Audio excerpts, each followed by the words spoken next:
Pemirsa, Citigroup Inc. mencatat pengeluarannya akan membengkak pada kuartal kedua tahun ini. Hal tersebut menyusul biaya pesangon yang harus dikeluarkan untuk sekitar 1.600 karyawannya yang terkena dampak pemutusan hubungan kerja massal.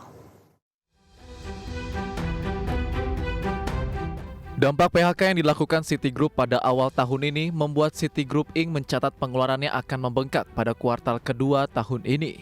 Mengutip laman berita New York, Chief Financial Officer Citi Mark Mason menyampaikan biaya yang pada kuartal kedua akan lebih tinggi, yakni sekitar 300 juta hingga 400 juta dolar Amerika dibandingkan dengan kuartal pertama tahun ini.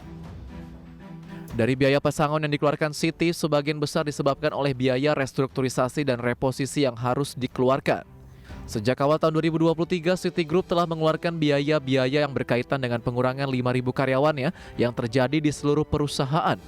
Sebagian besar di bidang perbankan, pasar, dan pekerjaan lainnya.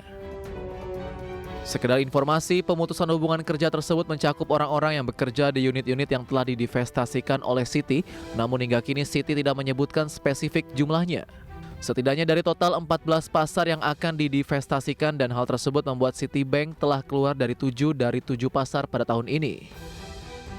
Tidak hanya sampai di situ, Citibank juga memutuskan untuk melakukan spin-off pada unitnya di Meksiko pada tahun depan dan berencana mendaftarkannya pada tahun 2025 setelah gagal menjualnya.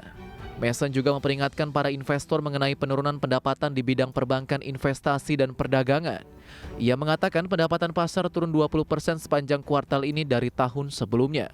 Berbagai sumber IDX Channel.